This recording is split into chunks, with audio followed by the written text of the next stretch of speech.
സംഖ്യയുടെ പുസ്തകത്തിൽ നിന്ന് അധ്യായം 6.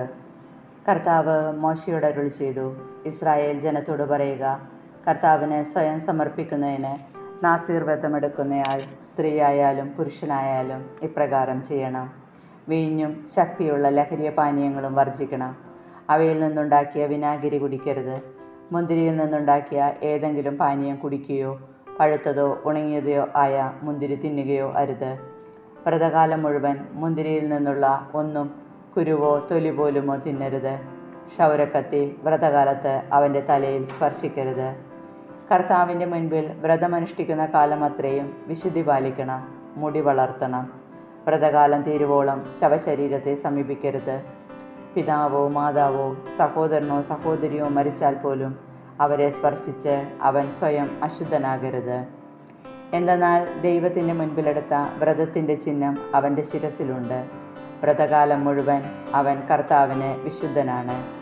ആരെങ്കിലും അവൻ്റെ അടുത്ത് വെച്ച് പെട്ടെന്ന് മരിച്ചതുകൊണ്ട് അവൻ്റെ വ്രതശുദ്ധമായ ശിരസ് അശുദ്ധമായാൽ ശുദ്ധീകരണ ദിനത്തിൽ അവൻ മുണ്ഡനം ചെയ്യണം.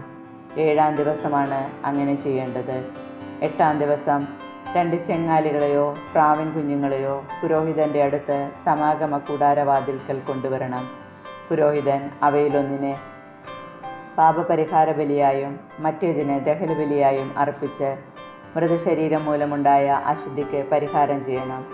അന്ന് തന്നെ അവൻ തൻ്റെ ശിരസ് വീണ്ടും പ്രതിഷ്ഠിക്കുകയും വേണം. വ്രതകാലം മുഴുവൻ തന്നെ കർത്താവിന് പ്രതിഷ്ഠിക്കണം. അതോടൊപ്പം 1 വയസ്സുള്ള ചെമ്മരിയാട്ടിൻ മുട്ടനെ പ്രായശ്ചിത്ത ബലിയായി അർപ്പിക്കണം. അശുദ്ധമായി പോയതുകൊണ്ട് മുൻ ദിവസങ്ങളിൽ അനുഷ്ഠിച്ച വ്രതം വ്യർത്ഥമായിരിക്കും. നാസീർ വ്രതം മുഴുമിച്ചവരെ സംബന്ധിക്കുന്ന നിയമമാണിത്.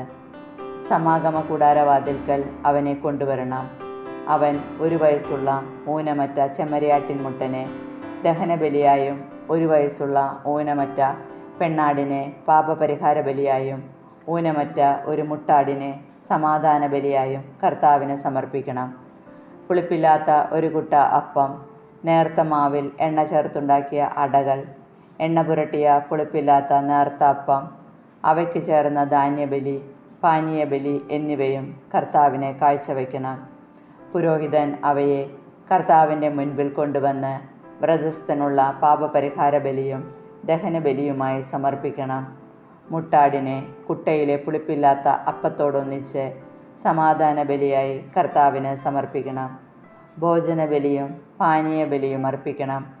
നാസീർ വ്രതസ്ഥൻ വ്രതശുദ്ധമായ ശിരസ് സമാഗമ കൂടാരവാതിൽക്കൽ വെച്ച് മുണ്ഡനം ചെയ്ത് അതിൽ നിന്ന് മുടിയെടുത്ത് സമാധാന ബലിയുടെ തീയിൽ അർപ്പിക്കണം. അത് കഴിയുമ്പോൾ പുരോഹിതൻ മുട്ടാടിൻ്റെ വേവിച്ച കൈക്കുറകുകളും കുട്ടയിൽ നിന്ന് പുളിപ്പില്ലാത്ത ഒരടയും നേർത്ത അപ്പവും എടുത്ത് അവൻ്റെ കയ്യിൽ കൊടുക്കണം. പുരോഹിതൻ അവയെ കർത്താവിന് നീരാജനമായി അർപ്പിക്കണം. അവയും നീരാജനം ചെയ്ത നെഞ്ചും അർപ്പിച്ച കാൽക്കുറകും പുരോഹിതനുള്ള വിശുദ്ധമായ പങ്കാണ്. ഇവയ്ക്ക് ശേഷം നാസീർ വ്രതസ്ഥന് വീഞ്ഞു കുടിക്കാം. ഇതാണ് നാസീർ വ്രതസ്ഥൻ അനുഷ്ഠിക്കേണ്ട നിയമം. തൻ്റെ കഴിവനുസരിച്ച് നൽകുന്നതിന് പുറമെ നാസീർ വ്രതത്തിൻ്റെ നിയമപ്രകാരമുള്ള കാഴ്ചകളും അവൻ കർത്താവിന് സമർപ്പിക്കണം. താനെടുത്തിരിക്കുന്ന നാസീർ വ്രതത്തിൻ്റെ നിയമങ്ങൾ അവൻ നിറവേറ്റണം. പുരോഹിതൻ്റെ ആശീർവാദം. കർത്താവ് മോശയോട് അരുളി ചെയ്തു, അഹറോനോടും പുത്രന്മാരോടും പറയുക, നിങ്ങൾ ഇങ്ങനെ പറഞ്ഞ് ഇസ്രായേൽ ജനത്തെ അനുഗ്രഹിക്കണം. കർത്താവ് നിന്നെ അനുഗ്രഹിക്കുകയും പരിപാലിക്കുകയും ചെയ്യട്ടെ. അവിടുന്ന് നിന്നിൽ പ്രസാദിക്കുകയും നിന്നോട് കരുണ കാണിക്കുകയും ചെയ്യട്ടെ. കർത്താവ് കരുണയോടെ കടാക്ഷിച്ച് നിനക്ക് സമാധാനം നൽകട്ടെ. ഇപ്രകാരം അവർ ഇസ്രായേൽ മക്കളുടെ മേൽ എൻ്റെ നാമം ഉറപ്പിക്കട്ടെ. അപ്പോൾ ഞാൻ അവരെ അനുഗ്രഹിക്കും.